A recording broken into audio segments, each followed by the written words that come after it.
Welcome to yet another episode of Becoming for Men and Becoming to Women.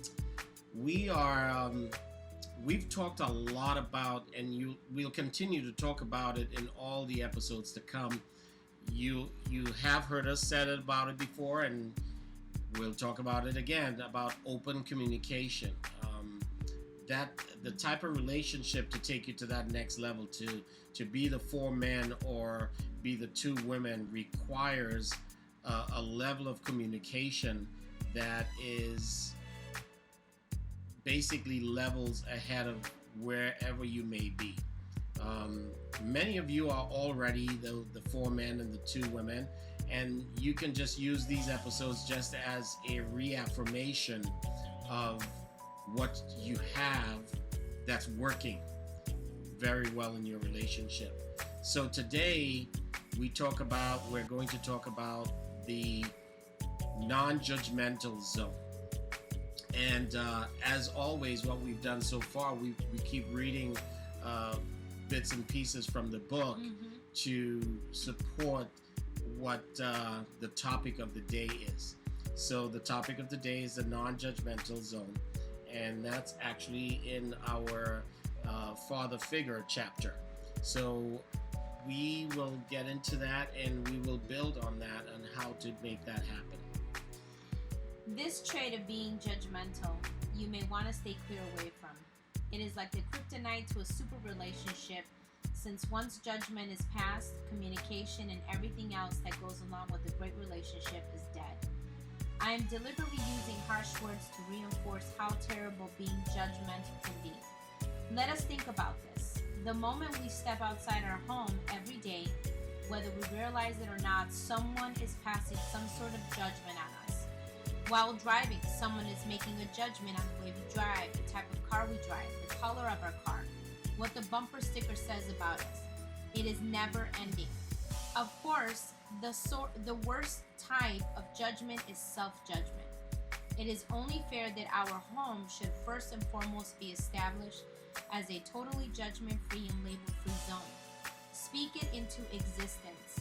Have a discussion and come to an agreement that your home should and will become a judgment-free zone, and agree to hold each other accountable if either of you observe the other passing judgment. It's pretty powerful. So how many of us are guilty of, especially on the roads, driving on the roads, how many of us are guilty of passing judgment? Because I'm the best driver. Just kidding. Self-judgment right there, right? Many times if we see someone swerving on the road, and depending on the time of the day, we automatically pass judgment. And we're quick to say maybe that person is drunk, or because they're drifting over the line, texting and driving, or they may be texting and driving. Most of the times you can pull up next to them and see for yourself. But if you don't see that, we're quick to say either they're under the influence of drugs, or they're drunk, or something like that. I had a colleague of mine, a coworker of mine back in the day, that he had a sugar diabetic attack, and that's the same as being drunk. Now, luckily for him, he stopped at a light and someone called the cops, probably to report a drunk driver, but it turns out that he was having a low sugar attack. So passing judgment almost becomes like second nature for us from time to time. So it's only fair, like we said in the book, that we gotta establish some area of our home, which is our castle or our place of peace, to be a judgment-free zone. And you can include, if you have kids, if you have a family with kids, you should include them in that as well, because it all starts from within our home. So one couple that I suggested this to said, no, we don't think we want to use the bedroom as our judgment-free zone. We'd rather choose someplace else. So it's anywhere of your choosing within that home that once you enter into that room, it is therefore a judgment-free zone. Now, a judgment and label free zone.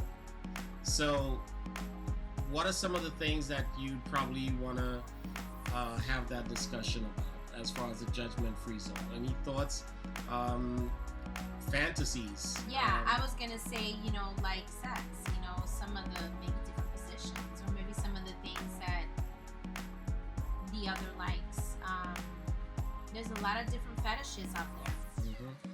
There's some people that really love to watch porn, and then there's other people that think it's absolutely disgusting. The minute you start, you tell someone that you love to watch porn, and they give you that look like, really? At that moment, you're being judged. But at the same time, when you're speaking about a relationship, okay, and you're having sex and intimacy, you really shouldn't have any judgments.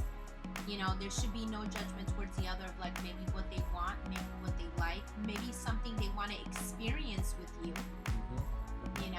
And no secrets. That too, that's very important. There should be never any secrets. I agree, because I'm sorry to cut you off, but I think that the minute you decide that you want to be open with your partner about something that you want within your relationship, it's really important for your other partner to really be open-minded to it, because the one thing you don't want is that the minute you judge them in some sort of way or say something, they completely shut down.